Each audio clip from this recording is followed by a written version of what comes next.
जय हिंद बच्चों।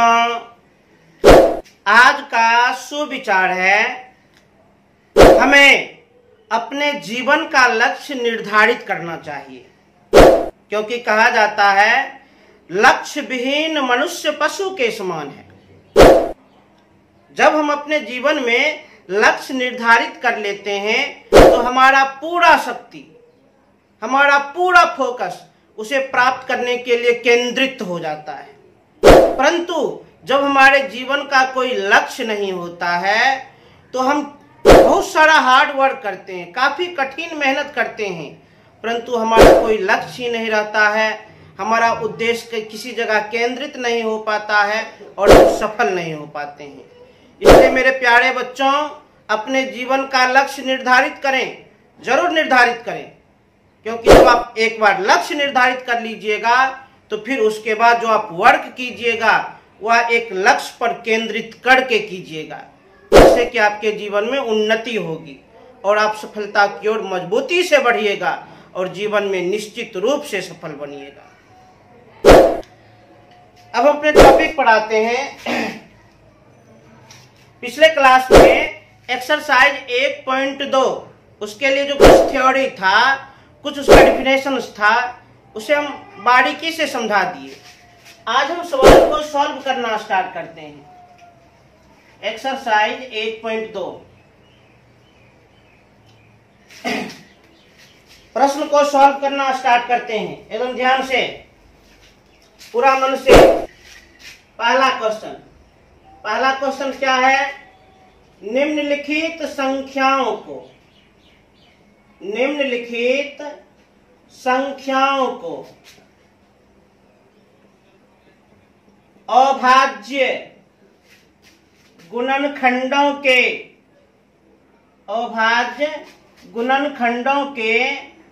गुणनफल के रूप में व्यक्त कीजिए। गुणनफल के रूप में व्यक्त कीजिए।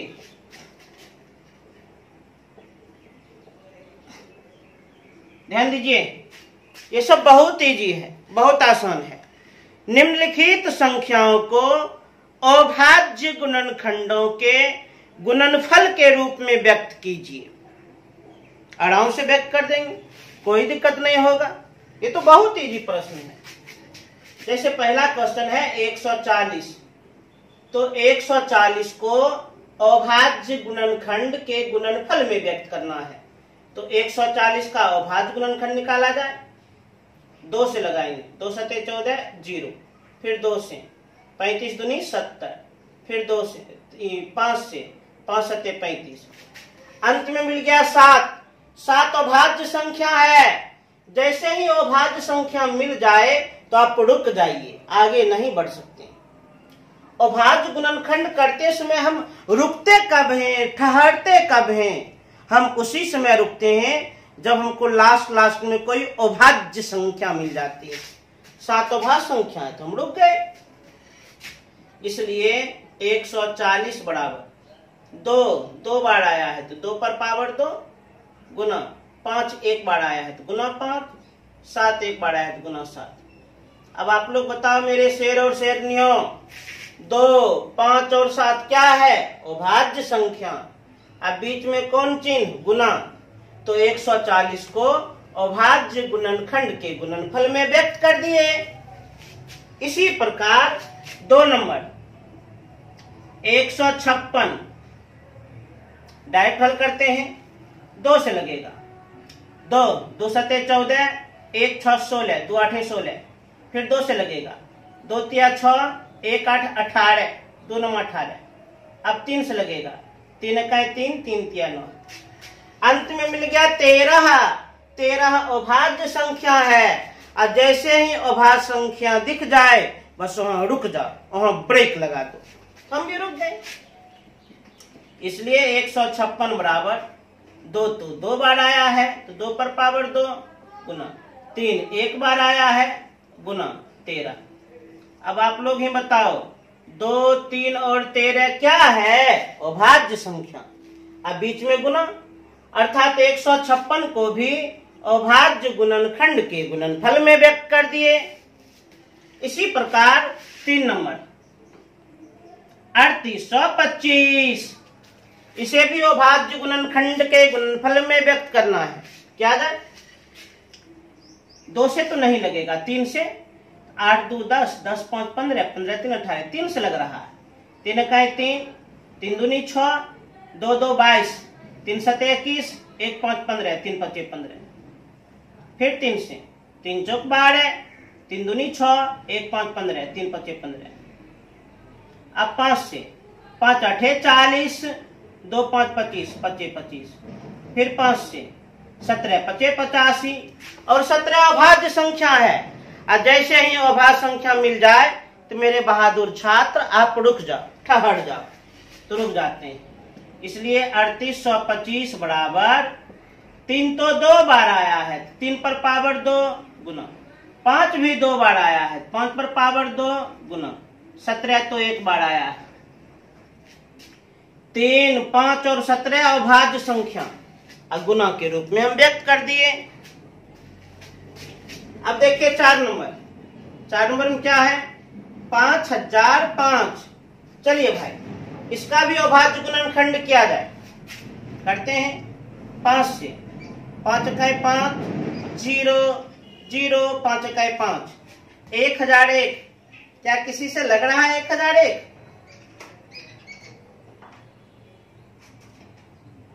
क्या 11 से लग रहा है? 11 से 1001 क्या 11 से लग रहा है?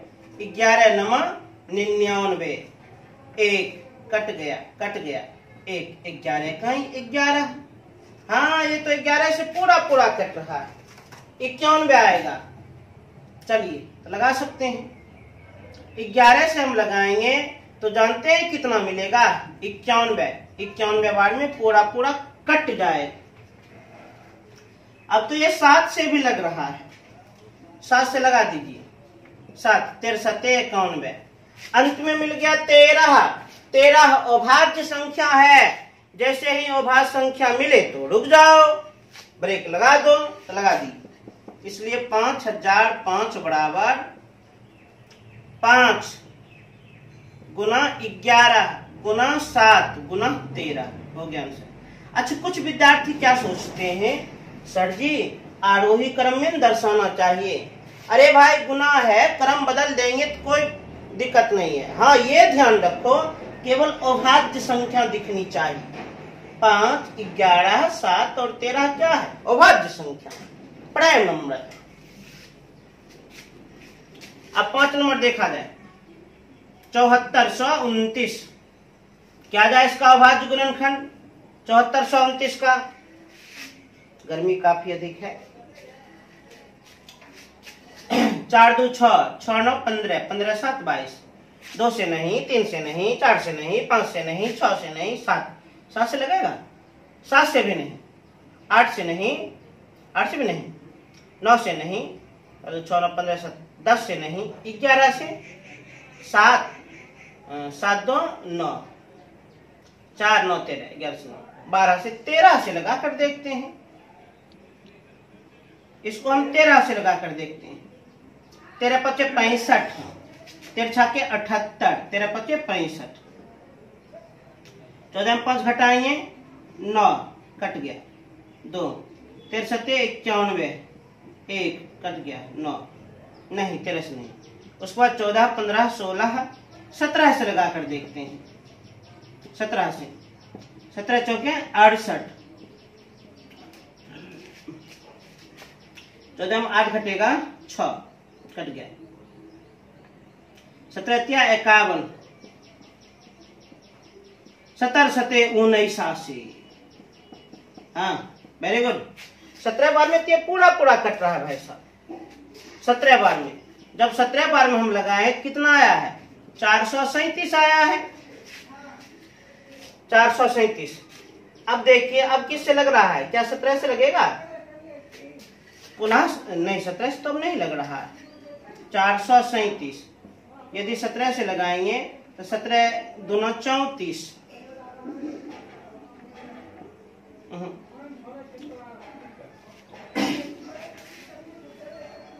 अब ध्यान दीजिए 17 से तो लग गया। अब 437 के बारे में हम विचार कर रहे हैं।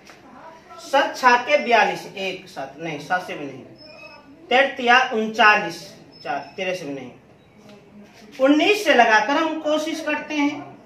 19 से 19 दूना 38, 13 मार घटेगा 5, कट गया 7, 19 तिया 57। अब 19 से लग रहा है, 19 से लगाएंगे कितना, 23 आ गया। अंत में मिला 23, 23 है अभाज्य संख्या। और जैसे ही अभाज्य संख्या मिल जाए बस रुक जाओ। अच्छा, यहाँ पर ध्यान देने वाली बात है, विभाजित करने के कुछ विशेष नियम होते हैं। वह नियम हम मुख्य रूप से 11 तक अप्लाई करते हैं। 11 के बाद हम इसी प्रकार भाग लगा लगा कर जांच करते हैं, भाग लगा लगा कर जांच करते हैं। इसलिए 7429 बराबर 17 गुना 19 गुना 23। क्लियर? ध्यान दीजिए, 17, 19 और 23 क्या है, अभाज्य संख्या। तो हमसे क्या कहा गया, निम्नलिखित संख्याओं को अभाज्य गुणनखंडों के गुणनफल के रूप में व्यक्त कीजिए। कैसे व्यक्त किए, जो भी संख्या थी उसका हम अभाज्य गुणनखंड निकाल लिए, उसके बाद गुणनफल में व्यक्त कर दिए। अभाज्य गुणनखंड तो सब जानते हैं निकालना। तो क्वेश्चन नंबर 1 कंप्लीट। इसे तेजी से नोट किया जाए भाई साहब, 23 से।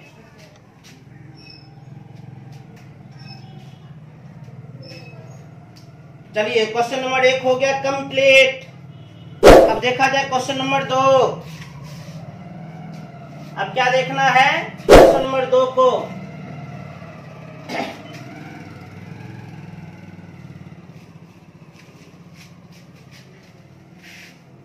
जब भी आप अभाज्य गुणनखंड कीजिएगा तो केवल अभाज्य संख्या से विभाजन की क्रिया करें, ये ध्यान रखें।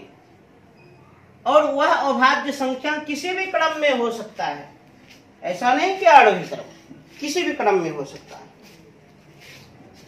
क्वेश्चन नंबर 2 क्या कह रहा है, पूर्णांकों के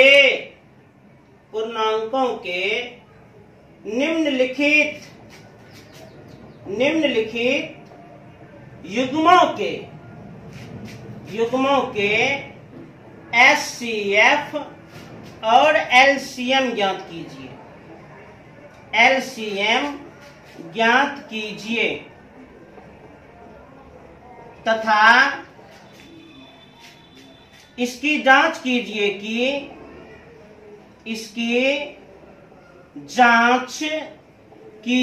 कि दो संख्याओं का गुणनफल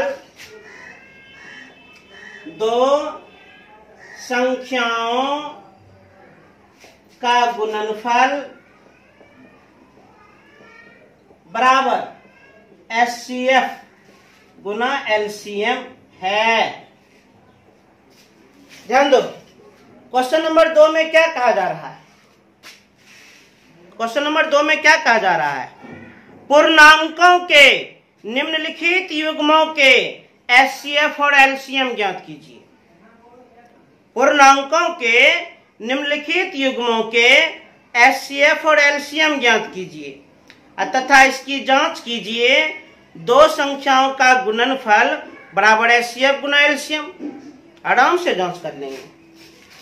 जैसे 1 नंबर में है 26 और 91, क्या आदेश मिला है, क्या निर्देश मिला है, पूर्णांकों के निम्नलिखित युग्मों के एचसीएफ और एलसीएम ज्ञात करें।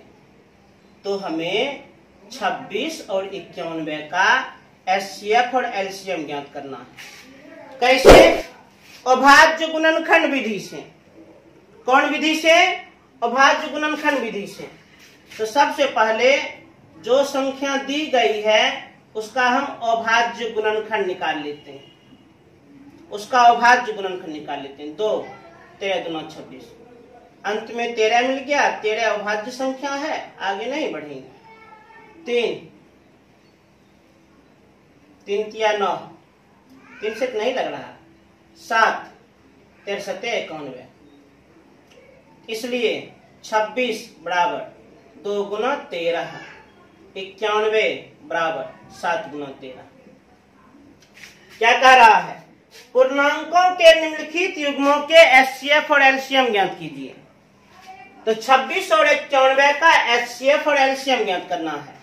तो सबसे पहले 26 और 91 का हम अभाज्य गुणनखंड कर लिए। अब एचसीएफ ज्ञात करेंगे। एचसीएफ ज्ञात करने का नियम क्या है? अभाज्य गुणनखंड में जो कॉमन है उसे पहचाने। एचसीएफ ज्ञात करने का क्या नियम है? अभाज्य गुणनखंड में जो कॉमन है उसे पहचाने। कॉमन जो प्रत्येक में उपस्थित हो। 13 अभाज्य गुणनखंड, कॉमन क्या है? 13। क्या कुछ और भी कॉमन है? नहीं। यदि कुछ और कॉमन रहता तो उसको भी लिखकर गुना कर देते, परंतु कुछ और तो कॉमन नहीं है, तो यही हो गया आंसर। अब एलसीएम, एलसीएम कैसे ज्ञात करेंगे? एलसीएम ज्ञात करने का नियम है कि उस अभाज्य गुणनखंड में जो भी अभाज्य संख्याएं हैं उसे गुना करें। उस अभाज्य गुणनखंड में जो अभाज्य संख्या मिली है, जो अभाज्य संख्या मिली है उसे गुना करें। इस अभाज्य गुणनखंड में कौन कौन अभाज्य संख्या मिली है? 2, 7 और 13। तो जो अभाज्य संख्या मिली है उसे गुना करें। कर दिए। इस अभाज्य संख्या पर अधिकतम पावर लगावे। तो 2 पर अधिकतम पावर 1, एक ही। 7 पर अधिकतम पावर 1, तो एक ही। 13 पर अधिकतम पावर, चाहे यहां देखो चाहे यहां देखो, 1। अब इसी को गुना कर दीजिए। 13 दूना 13, 13 सते 91, 91 दूनी 182। एचसीएफ और एलसीएम ज्ञात कर लिए। अब इसी में एक बात यह भी है, तथा इसकी जांच कीजिए, 2 संख्याओं का गुणनफल बराबर एचसीएफ गुना एलसीएम। अरे भाई अब जांच भी करना है। क्या जांच करना है? क्या जांच करना है? तो 2 संख्याओं का गुणनफल, 2 संख्याओं का गुणनफल बराबर एचसीएफ गुना एलसीएम। 2 संख्याओं का गुणनफल, तो 2 संख्या है 26 और 91 बराबर एचसीएफ गुना एलसीएम। एचसीएफ 13 गुना एलसीएम 182। गुना कीजिए भाई साहब। 26 गुना 91 कर देते हैं। 26 6 नमा 54, 4 हाथ में 5 और 9 दूना 18, 18 5 23, 2366। अब इधर गुना कीजिए। 182 गुना 13, 2 तिया 6, 18 तिया 54, 182 इकाई 182, 2366। जितना एलएचएस उतना आरएचएस, जितना बायां पक्ष उतना दायां पक्ष, तो हो गया प्रूव्ड। हम ये भी साबित कर दिए 2 संख्याओं का गुणनफल बराबर एचसीएफ गुना एलसीएम। बहुत इजी है ऐसा। इसी प्रकार अब देखा जाए 2 नंबर। 2 नंबर में क्या है? 510 और 92। क्या आदेश मिला है? क्या निर्देश मिला है? एकदम ध्यान लगाइए, सो नहीं जाइए, पूरा ध्यान से देखिए। क्या निर्देश मिला है? पूर्णांकों के निम्नलिखित युग्मों के एचसीएफ और एलसीएम ज्ञात करें। जो यह युग्म दिया गया है, जो यह पेयर दिया गया है, उसका एचसीएफ और एलसीएम ज्ञात करें। और अभी हम अभाज्य गुणनखंड विधि से ज्ञात करेंगे। तो इसके लिए अभाज्य गुणनखंड निकालें। तो 510 और 92 का मौसा और लौसा ज्ञात करना है। तो सबसे पहले इन दोनों संख्याओं का अभाज्य गुणनखंड निकाल लें। 2 बार में। 2 दूनी 4, 1 1 11, 2 5 10, 1 0 10, 2 5 10। अब 3 बार में। 3 8 24, 1 5 15, 3 5 15। अब 5 बार में। 5 1 5, 5 7 35, 17 अभाज्य है। जैसे ही अभाज्य दिखे बस ब्रेक लगा दो, आगे नहीं बढ़ो। 2 बार में 2 चौका 8, 2 छक 12, 2 बार में 2 दूनी 4, 2 तिया 6, 23 अभाज्य है। अब तो आगे नहीं बढ़ेंगे, इसलिए 510 बराबर 2 गुना 3 गुना 5 गुना 17। अब 92 बराबर 2 पर पावर 2 गुना 23। 510 और 92 का हम अभाज्य गुणनखंड निकाल लिए। अब एचसीएफ ज्ञात करेंगे। तो एचसीएफ ज्ञात करने का नियम क्या है? एचसीएफ ज्ञात करने का नियम है उस अभाज्य गुणनखंड में कॉमन पहचाने, कॉमन उभयनिष्ठ। कॉमन किसे कहते हैं? जो प्रत्येक में उपस्थित हो, जैसे कि 2 दोनों में है ना उपस्थित, इसके अलावे और तो कुछ नहीं है, केवल 2 ही कॉमन है। आज जब भी एचसीएफ ज्ञात करें पहले कॉमन पहचाने, कॉमन पहचानने के बाद उस अभाज्य संख्या पर कम पावर दर्शावे। कॉमन था 2, तो कम पावर क्या है? 1, 2 नहीं, कम पावर 1 है। 1 हम नहीं लिखेंगे, यही हो गया आंसर। अब एलसीएम ज्ञात किया जाए। एलसीएम ज्ञात करने का नियम क्या है? उस अभाज्य गुणनखंड में जो जो अभाज्य संख्याएं हैं उसे गुना करो। जो जो अभाज्य संख्याएं हैं उसे गुना करो। इस अभाज्य गुणनखंड में अभाज्य संख्या क्या है? 2, 3, 5, 17 और 23। तो 2 गुना 3 गुना 5 गुना 17 गुना 23। जो जो अभाज्य संख्याएं हैं उसे गुना करें, अभाज्य संख्या को रिपीट नहीं करें। रिपीट नहीं किए हैं तो एलसीएम निकालने के लिए उस अभाज्य गुणनखंड में जो जो अभाज्य संख्या उसे गुना करें और उस अभाज्य संख्या पर अधिकतम पावर लगावें। न्यूनतम ना, अधिकतम पावर। 2 पर अधिकतम पावर 2, 3 पर अधिकतम पावर 1 लिख ले है, 5 पर अधिकतम पावर 1 लिख ले है, 17 पर अधिकतम पावर 1 लिख ले है, 23 पर अधिकतम पावर 1 लिख ले। गुना कर दीजिए। 2 दूनी 4, 4 तिया 12, 12 25 60, 60 गुना 17 गुना 23। गुना क्या जाए? 60 गुना 17 गुना 23 कीजिए ना बहादुर। तो 60 गुना, पहले हम गुना कर लेते हैं 17 गुना 60। 17 गुना 60 कीजिएगा तो 1020 आएगा, निश्चित रूप से 1020 आएगा। और उसको 23 से गुना कर लेते हैं। 0 को 3 से गुना करेंगे, 0 3 दूनी 6, 10 तिया 30। 0 को 2 से गुना करेंगे, 0 2 दूनी 4, 10 दूना 20। 0 6 4 3 2, तो 23,460 ये हो गया एलसीएम। अब क्या लगता है, कहानी इस जगह खत्म हो गया? नो। अब हम लोग को जांच करना है। किस बात की जांच करना है? तो 2 संख्याओं का गुणनफल, 2 संख्याओं का गुणनफल बराबर एचसीएफ गुना एलसीएम। बताओ बहादुर छात्र, 2 संख्या क्या है? तो 510 गुना 92 बराबर एचसीएफ गुना एलसीएम। एचसीएफ है 2 गुना एलसीएम है 23,460। अब गुना कीजिए।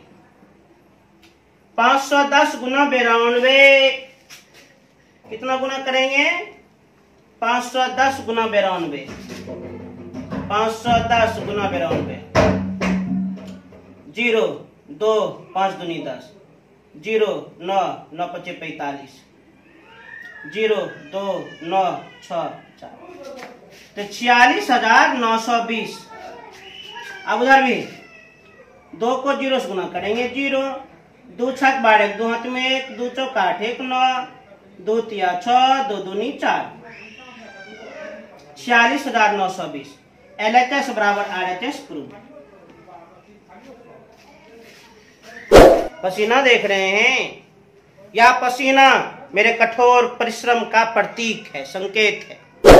इसलिए परिश्रम हमेशा करें। परिश्रम आपका बेकार नहीं जाएगा। परिश्रम से कभी डरे नहीं, कभी मरे नहीं। परिश्रम आपको करना ही पड़ेगा, तब आपको सफलता मिलेगी। घर में एसी रूम में बैठ करके आपको सफलता नहीं मिलती। इसके लिए आपको तपना पड़ता है, संघर्ष करना पड़ता है, तब जाकर जीत आपकी होती है।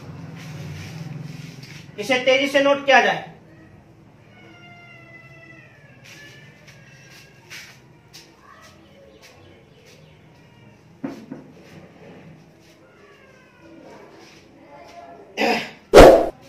तेईस से बहादुर, तेईस से।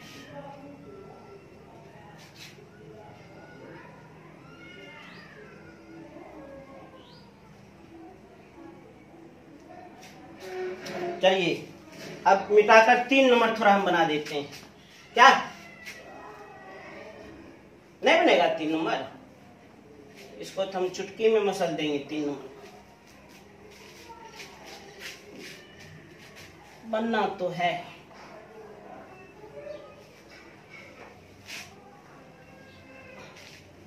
अब देखा जाए 3 नंबर, 2 का है 3 नंबर, 336 और 54, 54।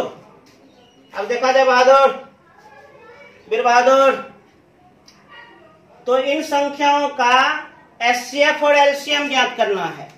कैसे? तो अभाज्य गुणनखंड विधि से। तो सबसे पहले दी गई संख्या का अभाज्य गुणनखंड निकाल लें। निकालते हैं 2 से। 2 एकाएं 2, 2 छक 12, 2 आठे 16, फिर 2 से। 2 आठे 16, 2 चौक 8, फिर 2 से। 2 चौक 8, 2 दूनी 4, फिर 2 से। 21 दूनी 42, 3 से। 3 सते 21। 7 अभाज्य संख्या। और जब अभाज्य संख्या मिल जाए बड़े तो लगाना पड़ेगा। अब यहाँ 2, 2 दूनी 4, 2 सते 14, 3, 3 9 27, 3 93। अंत में 3 अभाज्य संख्या रुक गए। इसलिए 336 बराबर 2 आया है 4 बार। 1 2 3 4। अब गुना 3, अब गुना 7। अब 54 का 2 आया है 1 बार। अब गुना 3 पर पावर 3, क्योंकि 3 3 बार आया है। तो दी गई संख्या का हम अभाज्य गुणनखंड निकाल लिए। अब एचसीएफ ज्ञात करेंगे। एचसीएफ कैसे ज्ञात करते हैं? तो सबसे पहले अभाज्य गुणनखंड में कॉमन को पहचानिए। अभाज्य गुणनखंड में कॉमन को पहचानिए। कॉमन उसे कहते हैं जो प्रत्येक में उपस्थित हो। जैसे कि 2 कॉमन है, जैसे कि 3 कॉमन है। अब कॉमन को कर दीजिए गुना, कर दिए। उसके बाद एचसीएफ ज्ञात करने के लिए उस अभाज्य संख्या पर न्यूनतम पावर लगाओ। न्यूनतम पावर लगाओ। 2 पर न्यूनतम पावर 1 की 4, नहीं 1 नहीं लिखेंगे। और 3 पर न्यूनतम पावर 1 की 3, 1 नहीं लिखेंगे। 2 3 6। एचसीएफ हो गया 6। अब एलसीएम। एलसीएम कैसे ज्ञात करेंगे? इस अभाज्य गुणनखंड में जिन जिन अभाज्य संख्या का प्रयोग हुआ है उसे गुना करो। इस अभाज्य गुणनखंड में जिस जिस अभाज्य संख्या का प्रयोग हुआ है उसे गुना करें। इस अभाज्य गुणनखंड में किस किस अभाज्य संख्या का प्रयोग हुआ है? 2 का, 3 का, 7 का। डायरेक्ट अभाज्य संख्या को गुना करो और रुको। इस अभाज्य संख्या पर अधिकतम पावर दर्शाओ, मैक्सिमम पावर दर्शाओ। एलसीएम निकल जाएगा। तो 2 पर अधिकतम पावर 1 की 4, तो 4। 3 पर अधिकतम पावर 1 की 3, तो 3। और 7 पर अधिकतम पावर 1। अब गुना करो। 2 पर पावर 4, 2 गुना 2 गुना 2 गुना 2, 16। 3 पर पावर 3, 3 गुना 3 गुना 3, 27। और गुना 7, तो 16 गुना 27 गुना 7, तो 16 गुना 27। 6 सत्ते 42, 2 हाथ में 4, 7 का 7 4, 11, 16 दूनी 32, 2 2 1 3, 3 1 4। तो ये दोनों का गुणनफल 432। और 7 से गुना 7 दूनी 14 4 हाथ में 1, 7 21 1 22 2 हाथ में 2 और 7 चौक 28 28 तो 30। एचसीएफ एलसीएम ज्ञात हो गया। अब हम लोगों को जांच करना है, जांच क्या जांच करना है? तो अब हम लोगों को जांच करना है दो संख्याओं का गुणनफल, दो संख्याओं का गुणनफल बराबर एचसीएफ गुना एलसीएम। तो दो संख्याओं का गुणनफल, तो दो संख्या क्या क्या है? 336 गुना 54। एचसीएफ गुना एलसीएम, एचसीएफ 6, एलसीएम 3024 गुना कीजिए। तो 336 गुना 54, 336 गुना 54, 6 चौक 24 4 हाथ में 2, 4 त्या 12 2 14 4 हाथ में 1, 4 त्या 12 1 13, 6 30 0 हाथ में 3, 5 त्या 15 3 18 8 हाथ में 1, 5 त्या 15 1 16 4 4 8 3 11 1 हाथ में 6 7 1 8 18144। 6 चौक 24 4 हाथ में 2, 6 दूनी 12 2 14 4 हाथ में 1 उतर गया 6 3 18 18144। LHS बराबर RHS प्रूफ। तो इसे नोट किया जाए मेरे बहादुर छात्र।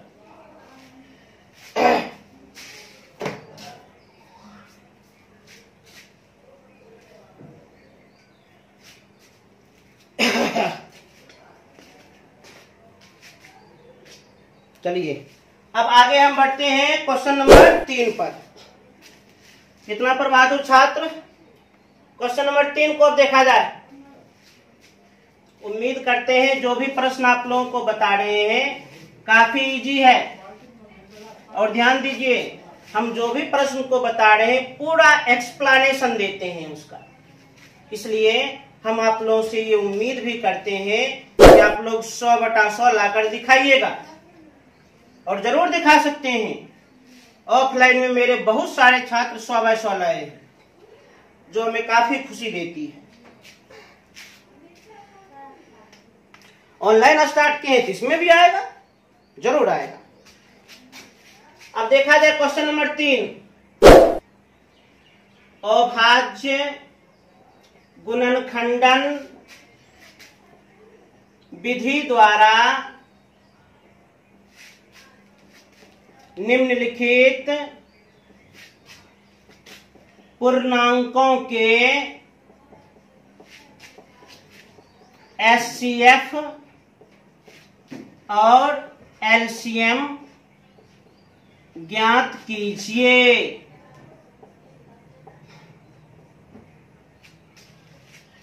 अभाज्य गुणनखंडन विधि द्वारा निम्नलिखित पूर्णांकों के एचसीएफ और एलसीएम ज्ञात कीजिए। आराम से ज्ञात कर लेंगे। 1 नंबर में 12, 15, 21, शायद ये कल हम एग्जाम्पल में भी दिए थे। क्या कह रहा है? अभाज्य गुणनखंडन विधि द्वारा निम्नलिखित पूर्णांकों के एचसीएफ और एलसीएम ज्ञात कीजिए। हम लोग कॉन्सेप्ट जानते हैं, अभाज्य गुणनखंडन विधि के द्वारा अनगिनत संख्याओं का एचसीएफ और एलसीएम ज्ञात कर सकते हैं। और जिसका भी एचसीएफ और एलसीएम ज्ञात करना हो, सर्वप्रथम उसका अभाज्य गुणनखंड करें। सर्वप्रथम उसका अभाज्य गुणनखंड करें। क्या जाए? 2 छक 12, 2 तिया 6, 3 पचे 15, 3 सते 21। इसलिए 12 बराबर तो 2 पर पावर 2 गुना 3, 15 बराबर 3 गुना 5, 21 बराबर 3 गुना 7। कर लिए। अब एचसीएफ ज्ञात करना है। एचसीएफ ज्ञात करने का नियम क्या है? तो अभाज्य गुणनखंड में जो कॉमन मिल जाए उसे गुना करें। अभाज्य गुणनखंड में जो कॉमन मिले उसे गुना करें। अब कॉमन उसे कहते हैं जो प्रत्येक में उपस्थित हो। तो बताओ प्रत्येक में उपस्थित क्या है? 3। 3 को लिख दिए। क्या 3 के अलावे कुछ और कॉमन दिख रहा है? नहीं। अब एचसीएफ में नियम है, उस कॉमन वाले अभाज्य पर न्यूनतम पावर लगाएं। अब 3 को कहीं भी देखिए, पावर तो एक ही दिख रहा है, एचसीएफ हो गया 3। अब एलसीएम कैसे ज्ञात करेंगे? एलसीएम ज्ञात करने का नियम है, उस अभाज्य गुणनखंड में अलग अलग अभाज्य संख्या को गुणा करें। अलग अलग भिन्न भिन्न प्रत्येक अभाज्य संख्या को गुणा करें। यहाँ जो भी अभाज्य संख्या मिला है उसे गुणा करें। तो 2 गुना 3 गुना 5 गुना 7, यही 4 गो अभाज्य मिला है। और इस अभाज्य पर अधिकतम पावर दर्शावे। तो 2 पर अधिकतम पावर 2, 3 पर अधिकतम पावर कहीं भी देखिए तो 1, 5 पर अधिकतम पावर 1, 7 पर अधिकतम पावर 1, तो गुना कर दीजिए। 2 पर पावर 2, 4, 4 तिया 12, 12 25 60। 60 को गुना करेंगे 7 से, 7 6 के 42, 420। ये सब में कहां दम है? दम ही नहीं है। अब 2 नंबर, अब 3 का 2 नंबर देख लिया जाए। 17, 23 और 29। 17, 23 और 29। और आदेश क्या मिला है? अभाज्य गुणनखंडन विधि द्वारा निम्नलिखित पूर्णांकों के एचसीएफ और एलसीएम ज्ञात करें। ये जो आप पूर्णांक देख रहे हैं, इसका मौसा और लौसा ज्ञात करना है अभाज्य गुणनखंडन विधि के द्वारा। तो मौसा और लौसा ज्ञात करने के लिए जो जो संख्याएं दी गई है, सबसे पहले उसका अभाज्य गुणनखंड निकालें। जो जो संख्याएं दी गई है, सबसे पहले उसका अभाज्य गुणनखंड निकालें। ध्यान से देखिए, 17, 23 और 29 ये तो स्वयं अभाज्य संख्या है। अभाज्य संख्या का अभाज्य गुणनखंड तो नहीं होता है, देखने वाली बात है। इन तीनों का मौसा लौसा ज्ञात करना है अभाज्य गुणनखंड विधि से। तो जो भी संख्या दिया गया है उसका हम अभाज्य गुणनखंड निकालेंगे। परंतु देखिए बहादुर, ये तो स्वयं एक अभाज्य संख्या है, तो अभाज्य का अभाज्य गुणनखंड तो नहीं निकालेंगे। तो फिर भी कोई बात नहीं, एचसीएफ ज्ञात करना है। एचसीएफ ज्ञात करने का नियम क्या है? यदि अभाज्य संख्या का एचसीएफ ज्ञात करना हो, भिन्न भिन्न अभाज्य संख्या का एचसीएफ ज्ञात करना हो, अलग अलग अभाज्य संख्या का एचसीएफ ज्ञात करना हो, तो एचसीएफ 1 होता है, 1। क्योंकि अलग अलग अभाज्य संख्या में एक ही कॉमन होगा, क्योंकि 1 तो सबके साथ गुना में हो सकता है। तो नया टेक्निक सीखें। अलग अलग अभाज्य संख्या का एचसीएफ कितना? 1, क्योंकि 1 ही उसमें कॉमन होता है। अच्छा, एलसीएम कैसे ज्ञात करें? बड़ा सिंपल है। अलग अलग अभाज्य संख्या यदि दी गई हो तो एलसीएम निकालने के लिए गुणा कर दिया जाए। अलग अलग यदि अभाज्य संख्या दी गई हो तो एलसीएम निकालने के लिए गुणा कर दिया जाए। तो 17 गुना 23 गुना 29, तो गुना कर दिया जाए। 17 गुना 23,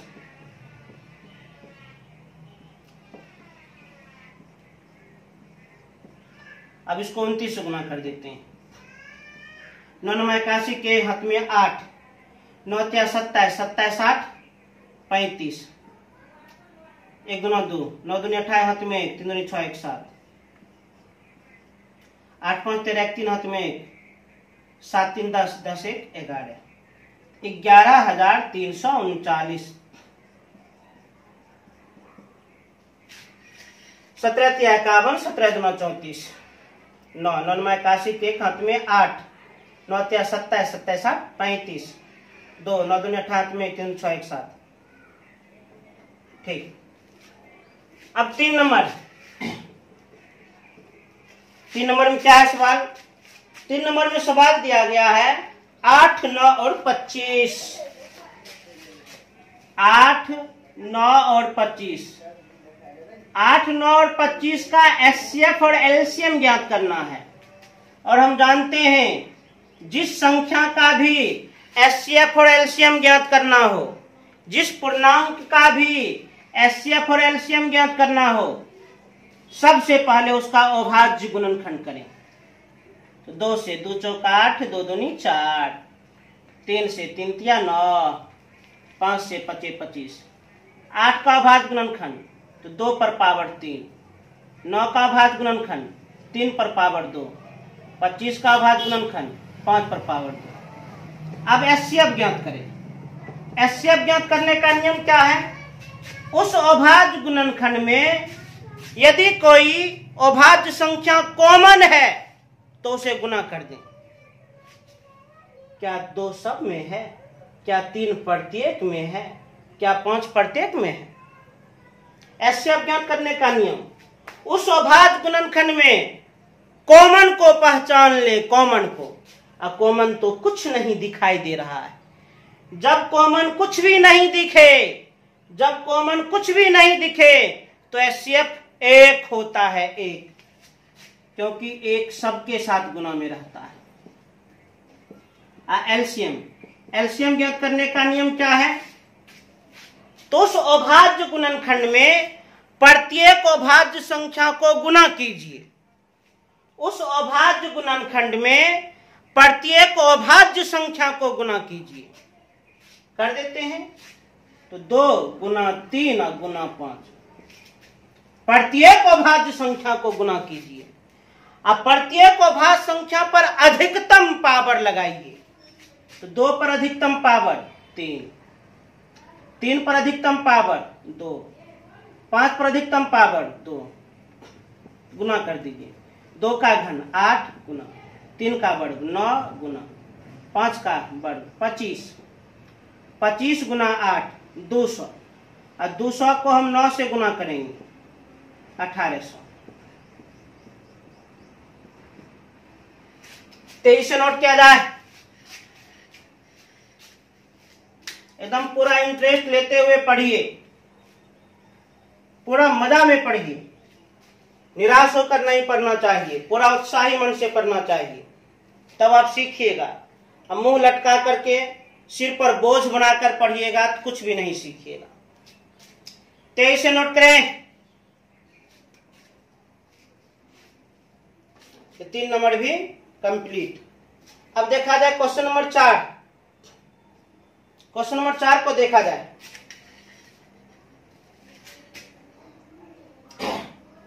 क्वेश्चन नंबर 4 को एकदम देखा जाए ध्यान से।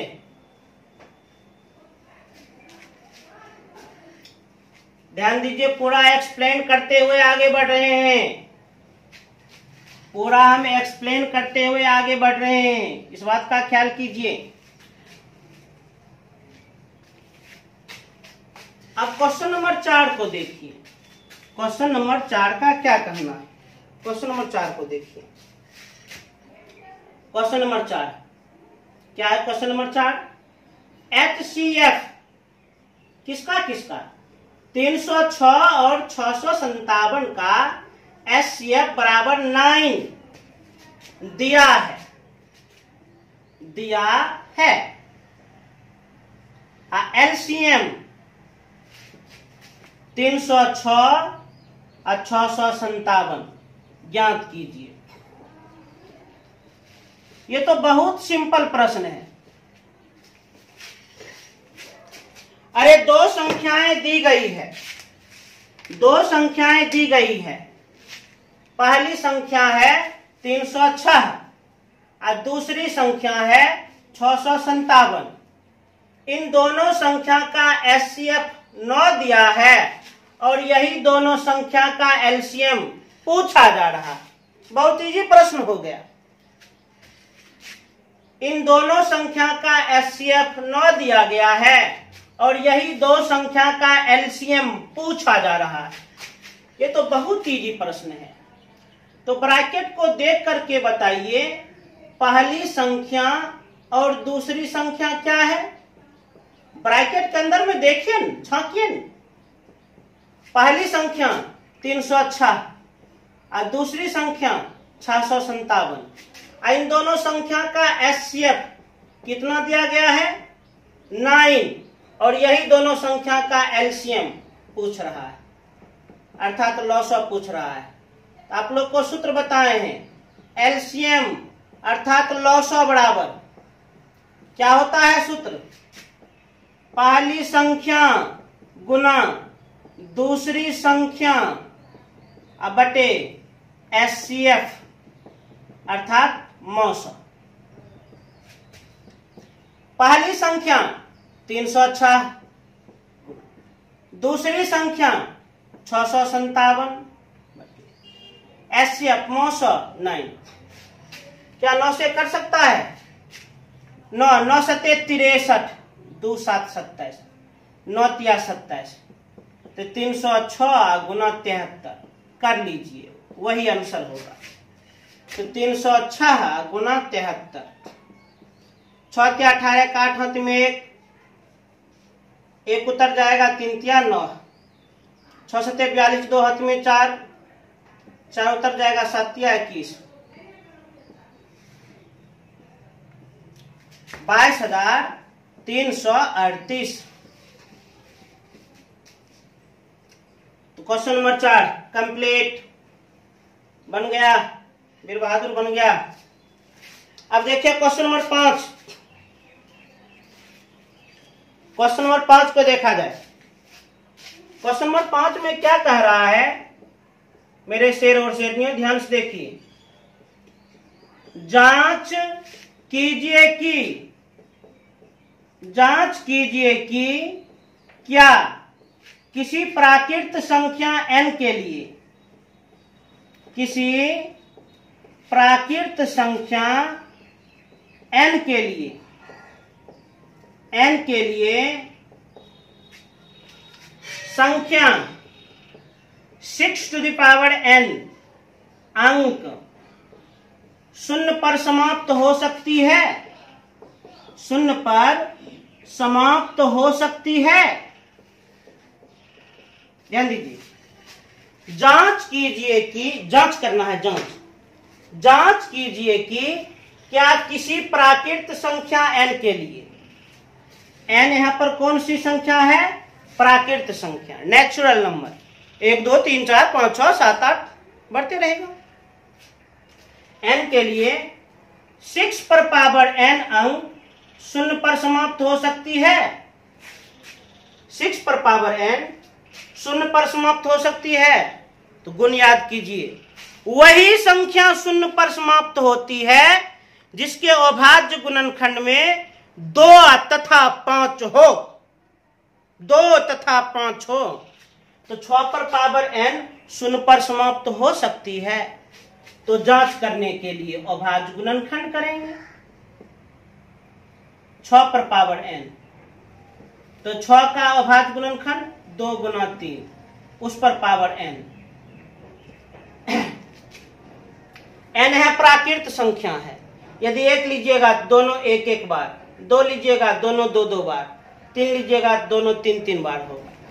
ब्रैकेट खोलेंगे तो 2 पर पावर n गुना 3 पर पावर n, क्योंकि ब्रैकेट खोलेंगे n दोनों पर आ जाएगा।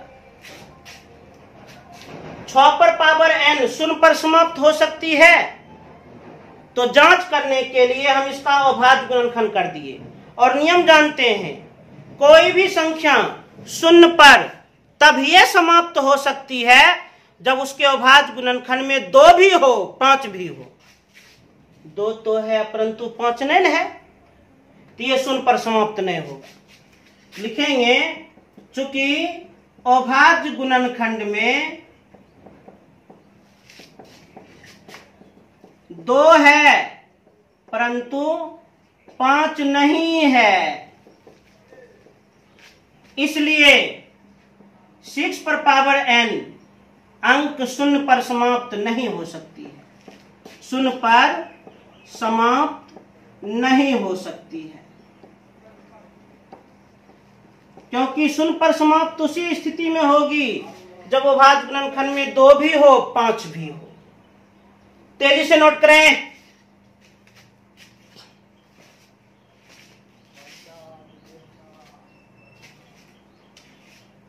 प्यारे छात्र, मात्र 2 सवाल बचा है, खींच ही देते हैं। और हमें यह ऐसा लग रहा है कि मेरे छात्र अपना धैर्य बनाए होंगे, धैर्य बनाकर रखे होंगे। पढ़ना ही है, पढ़ने में डर किस बात का। अब थोड़ा हम रफ्तार भी देना चाहते हैं। अब देखा जाए क्वेश्चन नंबर 6। क्वेश्चन नंबर 6 है, एकदम ध्यान से।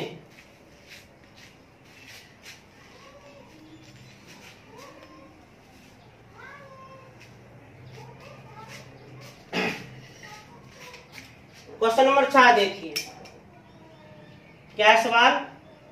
व्याख्या कीजिए कि, व्याख्या कीजिए कि 7 गुना 11 गुना 13 प्लस 13 और 7 गुना 6 गुना 5 गुना 4 गुना 3 गुना 2 गुना 1 प्लस 5 भाज्य संख्याएं क्यों है। भाज्य संख्याएं क्यों है।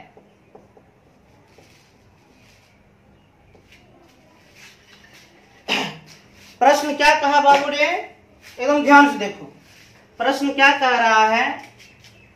सबसे पहले ये 7 गुना 11 गुना 13 प्लस 13 भाज्य संख्याएं क्यों है। अब पुनः ये भाज्य संख्याएं क्यों है। अच्छा, भाज्य संख्या का व्याख्या कैसे करते हैं। भाज्य संख्या का व्याख्या अंक गणित के आधारभूत प्रमेय से करते हैं। अंक गणित के आधारभूत प्रमेय के अनुसार प्रत्येक भाज्य संख्या को अभाज्य संख्या के गुणनफल में व्यक्त किया जा सकता है। प्रत्येक भाज्य संख्या को अभाज्य संख्या के गुणनफल में व्यक्त किया जा सकता है। अब हम इसका व्याख्या करते हैं, प्रमाण देते हैं, एक तरह से प्रमाण दे रहे हैं। प्रश्न का कहना है, ये जो संख्या दिख रही है ये भाज्य संख्या क्यों है। अच्छा, इसको हम भाज्य संख्या कैसे व्याख्या करेंगे। अंक गणित के आधारभूत प्रमेय के अनुसार। इसके लिए इसे अभाज्य संख्या के गुणनफल में व्यक्त किया जाए। इसे अभाज्य संख्या के गुणनफल में व्यक्त किया जाए। तो संख्या क्या दिया गया है, 7 गुना 11 गुना 13 प्लस 13। 7 11 13 ये अभाज्य संख्या है, लेकिन बीच में जोड़ आ गया, इतनी प्रॉब्लम कर दिया। भाज्य संख्या का व्याख्या करने के लिए अभाज्य संख्या के गुणनफल में व्यक्त करना होगा। गुणनफल में व्यक्त है, ये तीनों गुणनफल में है, ये अलग पद है। तो गुणनफल में व्यक्त करने के लिए पहले कॉमन लेते हैं। दोनों और गुना के रूप में 13 है, 13 गुना के रूप में कॉमन, इधर बच गया 7 गुना 11 प्लस 13 कॉमन, तो बच गया 1। 13 इंटू 91 प्लस 1, तो 13 गुना 92। 13 तो अभाज्य संख्या, अब 92 का अभाज्य गुणनखंड।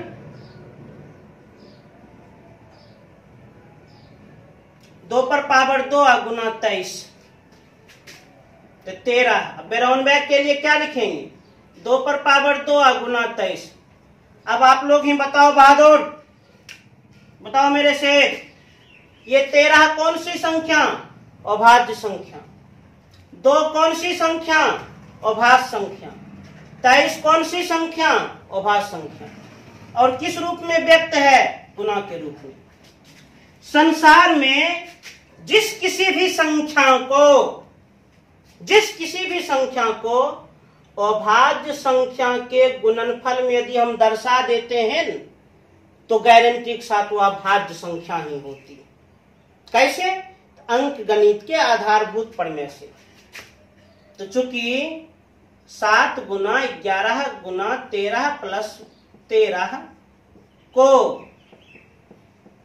अभाज्य संख्या के गुणनफल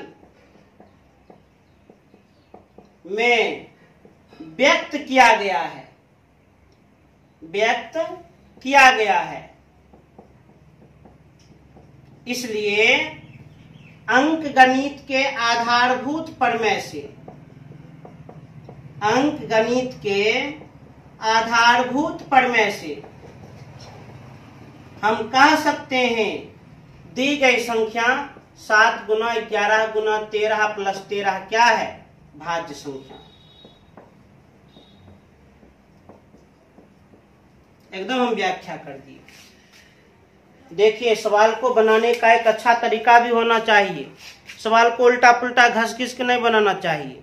सुस्पष्ट भाषा का उचित प्रयोग करते हुए आगे बढ़े। हम इस संख्या को भाज्य संख्या कह दिए। क्यों? क्योंकि इसे अभाज्य संख्या के गुणनफल में हम पहले दर्शाए, तब ने भाज्य संख्या बोले। भाज्य संख्या का व्याख्या जब जब करना हो तो अभाज्य संख्या के गुणनफल में दर्शा देना, तब यह व्याख्या हो पाएगा। एक और देखा जाए, इसी में कोई प्रश्न है? पुनः 7 गुना 6 गुना 5 गुना 4 गुना 3 गुना 2 गुना 1 प्लस 5, इसे भाज्य संख्या दिखाना है, इसे भाज्य संख्या बताना है। तुरंत न बताए बाबू। भाज्य संख्या का व्याख्या करने के लिए अभाज्य संख्या के गुणनफल में दर्शाओ। तो अभाज्य संख्या गुणनफल में दर्शाएंगे न, तो कुछ कॉमन ले लेते हैं। चूंकि ये सब गुना में है तो इसको एक ही पद मानेंगे। तो गुना यदि 1 करोड़ पद भी जुड़ा हो तो एक ही पद होता है, जबकि ये अलग पद है। दोनों में गुना के रूप में क्या है? 5 गुना के रूप में कॉमन, कोष्ठ प्रारंभ। इधर से 5 कॉमन लिए तो क्या बचा? 7 गुना 6 गुना 4 गुना 3 गुना 2 गुना 1 प्लस, अब 5 कॉमन लिए तो 1 बच गया, तो 5 इंटू, अब गुना करो न, 7 छाके 42। अब 42 को 4 से गुना करेंगे।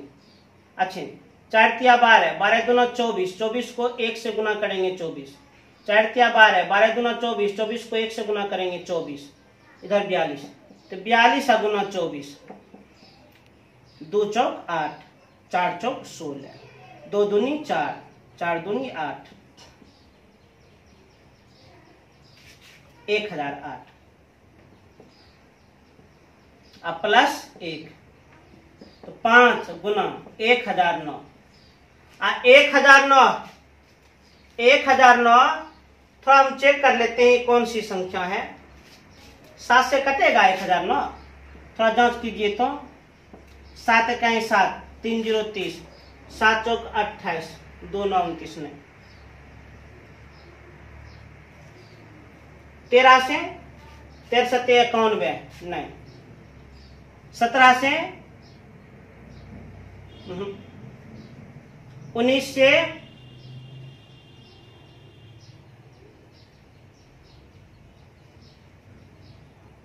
21 से 21 तो खैर वो भी नहीं।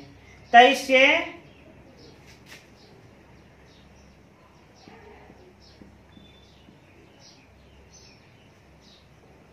तो कुल मिलाकर 1009 अभाज्य संख्या है। 1009 कौन सी संख्या है बाबू? अभाज्य संख्या। हम आगे जांच भी कर लिए, 1009 अभाज्य संख्या है। तो दिए गए संख्या को अभाज्य संख्या के गुणनफल में हम व्यक्त कर दिए। दिए गए संख्या को अभाज्य संख्या के गुणनफल में हम दर्शा दिए, इसलिए दी गई संख्या भाज्य संख्या है। दर्शाएंगे, चूंकि 7 गुना 6 गुना 5 गुना 4 गुना 3 गुना 2 गुना 1 प्लस 5 को अभाज्य संख्या के गुणनफल में व्यक्त किया गया है। व्यक्त किया गया है को अभाज्य संख्या के गुणनफल में व्यक्त किया गया है। इसलिए अंकगणित के आधारभूत प्रमेय से अंक गणित के आधारभूत प्रमेय से हम कह सकते हैं दी गई संख्या, जो संख्या दी गई है, दी गई संख्या भाज्य संख्या। क्लियर? आप समझे बहादुर? जब भी भाज्य संख्या का व्याख्या करना हो, जब भी भाज्य संख्या का व्याख्या करना हो तो अभाज्य संख्या के गुणनफल में व्यक्त कर दो, अभाज्य संख्या के गुणनफल में दर्शा दो। इस तरह से भाषा का प्रयोग कर लो। तेजी से नोट किया जाए। मात्र एक सवाल बचा है बहादुर, मात्र अंतिम सवाल बचा है। एकदम घबराने की कोई बात नहीं।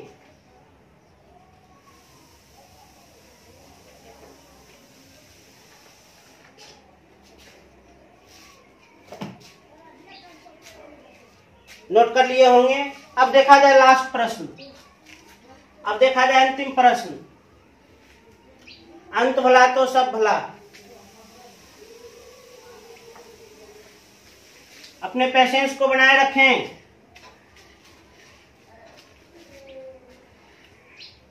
आज हम एक्सरसाइज 1.2 समाप्त कर दिए।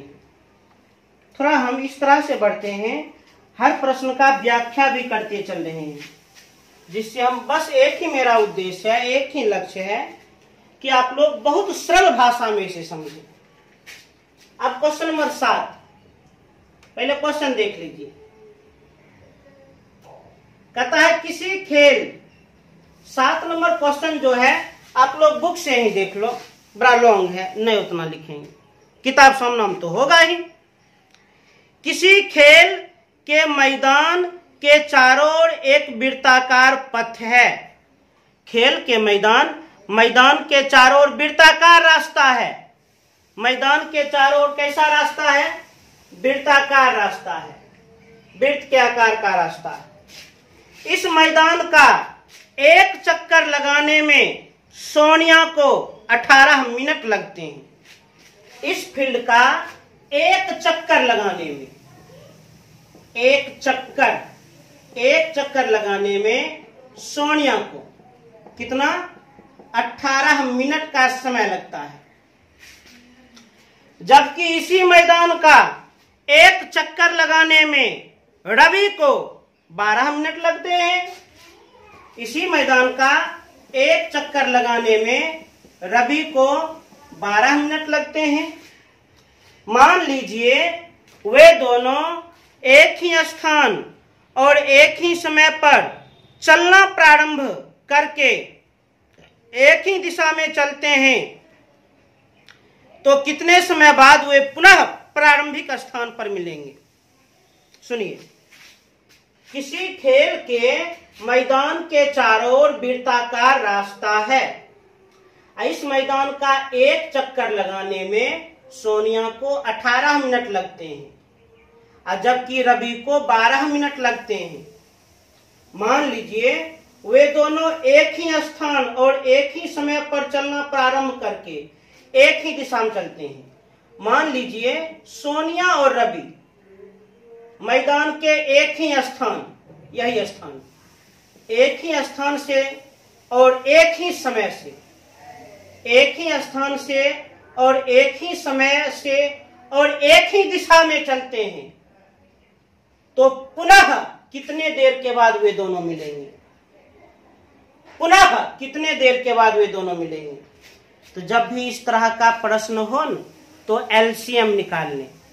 जब भी इस तरह का सवाल हो न, तो अलग अलग समय अंतराल का एलसीएम निकाल लें। अलग अलग समय अंतराल का एलसीएम निकाल लें। निकाल लीजिए 18 और 12 का एलसीएम। 2 9 18, 2 6 12, 3 3 9, 3 2 6। तो एलसीएम अर्थात लॉस ऑफ कितना प्राप्त हो गया? 2 गुना 3 गुना 3 गुना 2, 36। इसलिए दोनों पुनः 36 मिनट के पश्चात मिलेंगे। 36 मिनट के पश्चात मिलेंगे। अच्छा, एक बात जानते हैं भाई साहब, जब 36 मिनट के पश्चात मिलेंगे तो सोनिया 2 चक्कर लगा लेगी। क्योंकि एक चक्कर उसको 18 मिनट में लगता है, तो 2 चक्कर 36 मिनट, और अभी 3 चक्कर लगा लेगा 12 या 36। तो जब भी इस तरह का प्रश्न हो, एक वृत्ताकार रास्ता है, 2 या 2 से अधिक धावक एक ही जगह से एक ही समय पर एक ही दिशा में चलना प्रारंभ करें, तो पुनः कितने समय के बाद वे मिलेंगे। तो जब भी इस तरह का प्रश्न हो तो भिन्न भिन्न समय अंतराल का एलसीएम निकाल लें, वही आंसर हो जाएगा। एलसीएम आया 36, अर्थात दोनों पुनः 36 मिनट के पश्चात मिलेंगे। इस तरह से एक्सरसाइज 1.2 समाप्त।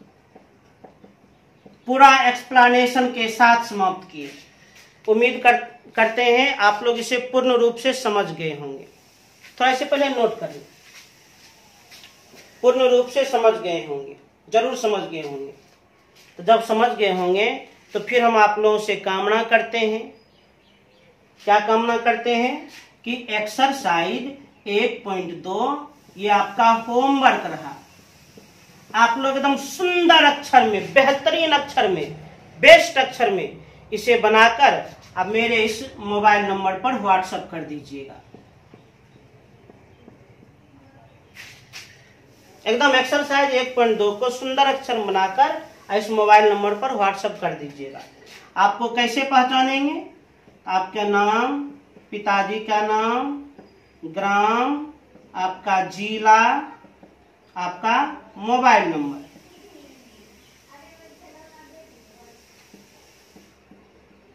और राज्य, इतना बात अपने उस कॉपी में दर्शा दीजिएगा।